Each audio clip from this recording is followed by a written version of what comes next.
Happy Homebrew Wednesday. Today, first brew in the new pot. It's a hoegarden.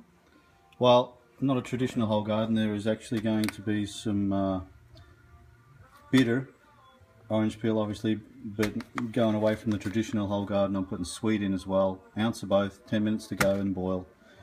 We're not to the boil yet. Got the Helltole and then Saz hops, coriander, crushed. And there's also some chamomile in there, 2-3 tea bags worth of chamomile. We're just on the mash at the moment, so that's still mashing in. Mash time has still got 20 minutes to go, 29 minutes to go.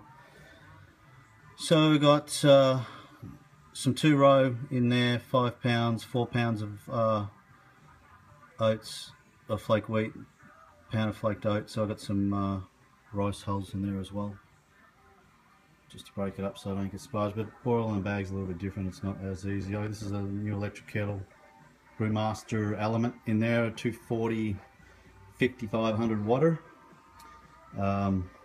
hooked up to an Inkbird. So I'm mashing in at 154 at the moment. It's holding temperature pretty well, and that's just on I'm just running it on the 110 volt at the moment.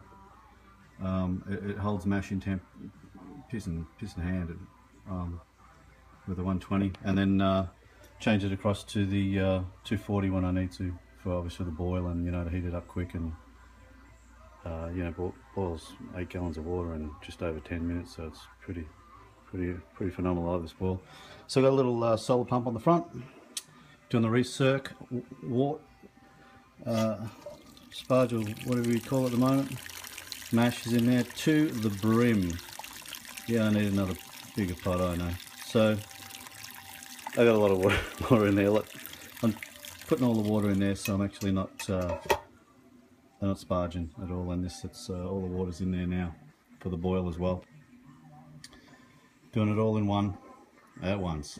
I check to see how good gravity is at the end of this, and see how efficient it's running. Hopefully it's running, at least 60%. I'll be happy with 60%.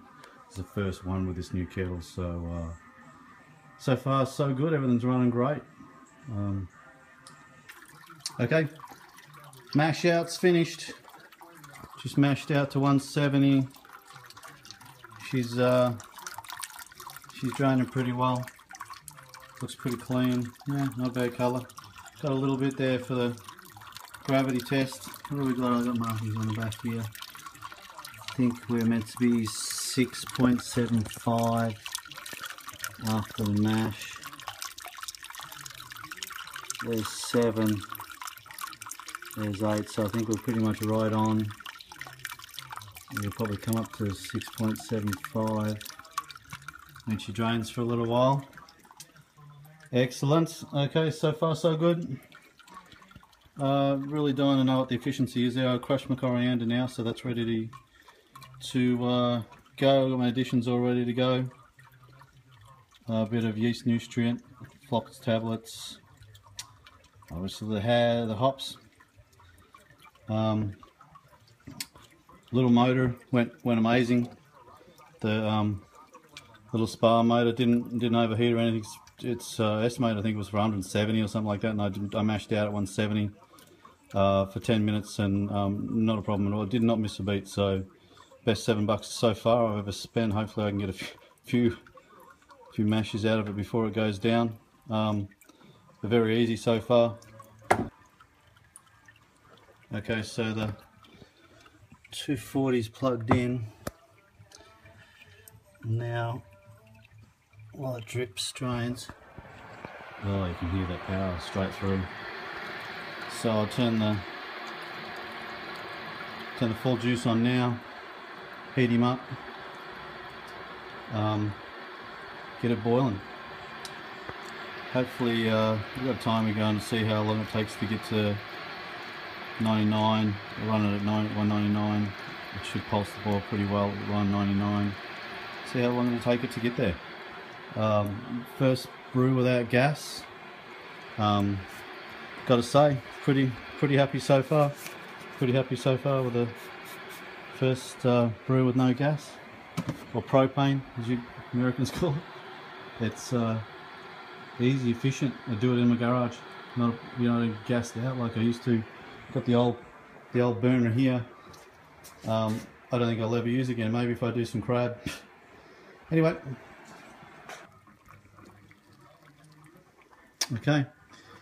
Boil's finished. It was a 75-minute boil. Nothing to really worry about. I screwed a couple of the timings up with the last ounce of Saz. With a 75-minute, 15, and thought it was a 10, but I got it in there in about 13 minutes to go. And the chillers in there, the homemade chillers in there, ready to go. Wellflock tablets in there. Decided to use bags instead of just chucking it in. As far as the hops and the orange peel and all that go, nah, I don't know. Just might as well try and save myself a bit of crud if I can. I got a pre-boil gravity.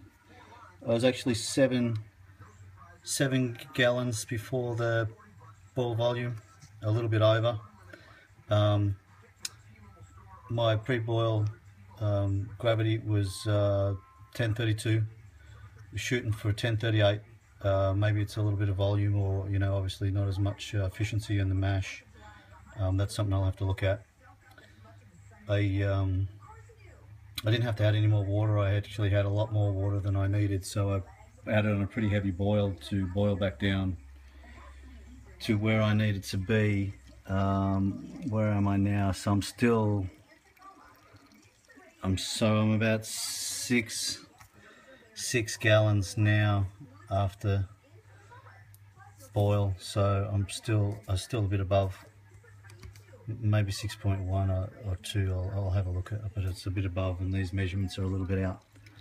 6, yeah, there's a bit of water in there. Okay, so probably the gravity's going to be a little bit out, so we'll see how we go though with this next measurement. I'll know next time to adjust my levels, obviously, because first time with the new system and trying to get the system down where I don't have to add or sparge on top of the mash, and I definitely will. It's one of those things that's good with these spreadsheets and Brewmaster and everything. I'll get it done. So let me turn the water on and let's get it cooled down and get another gravity. Okay, just do my final gravity. Not sure if you can see that or not. Unbeknownst to me, it's 1044. 1044, so I hit it right on the money. So obviously that heavy boil worked awesome, and yeah, I'm a happy camper with 1044 right on the money. And 6, that's a 6 there, the big one's 6, so 525, let's say 525, right on, batch volume 525.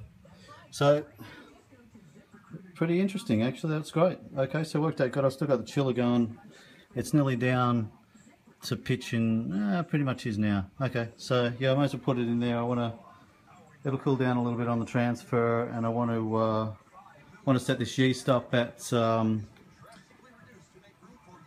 68. So we'll be all on the money.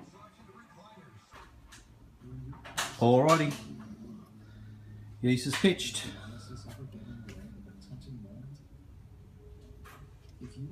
That's not a Croydon, that's from me aerating it. Bungs in. Now we need the yeasties to do their thing. A lot of protein floating in there. Look at that stuff. It's awesome. Alright, so it'll settle out. And hopefully we'll get it down to 0.10 or something around there. Looking for a sweeter side. So hopefully it ends up around there. A couple of days later, she's bubbling away beautifully up on top. So seems to be fermenting really well. Hopefully you can see that. Here's a bit of light there. There's a bit of light there. Yeah, a lot of action in there. So the fermenting's going really well. 3944 way east, the wheat beer one. It's got up to 1050. This one come in at 1044, so one pack should ferment it out really well. Hopefully I can get down to 1010. And it looks like it's going lovely. Nice kreuzen on top there, looking pretty chunky. Hope the colour changes a little bit. I like the wheat beer, you know, the light look of the wheat beer. I think I put a bit of carapils in this one just because I like head on the top of my beer. But maybe that changed colour a little bit. Anyway, I've got another 3-gallon batch to make in the next few weeks, so I won't put the carapil in that one. We'll see how that one goes. And then I've also been working on the water, local water here where we live, and then with some water additives, salt additives, and then I've got some sample packs that you just put into RO water, reverse osmosis water, or distilled. So I might try that out as well, and then do a side-by-side, see if we can taste the difference. All right, there we go, bubbling away. Bubble, bubble, toil and trouble. So here we go with the hoegarden that I brewed a little while ago. Got her in the keg. One, actually, I've got 2 in the keg at the moment. I've got the old version and then the new version of the hoegarden, which I'll do another video on with the water additives. A lot difference in the way it's fermented and smelled. And we'll do a taste test on that level later on. Here we go.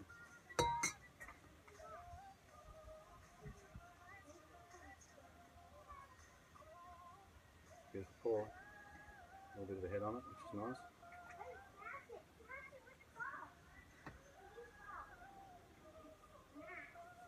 It's a little cloudy, which is, well, it's unfiltered, it's BlueMoon. Beautiful orange. Look at this coriander.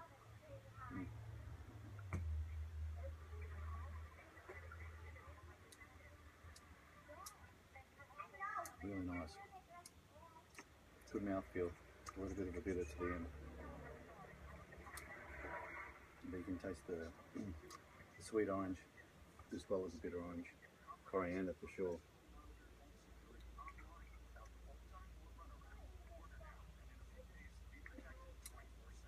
And chamomile on the back end. Good. Very nice beer.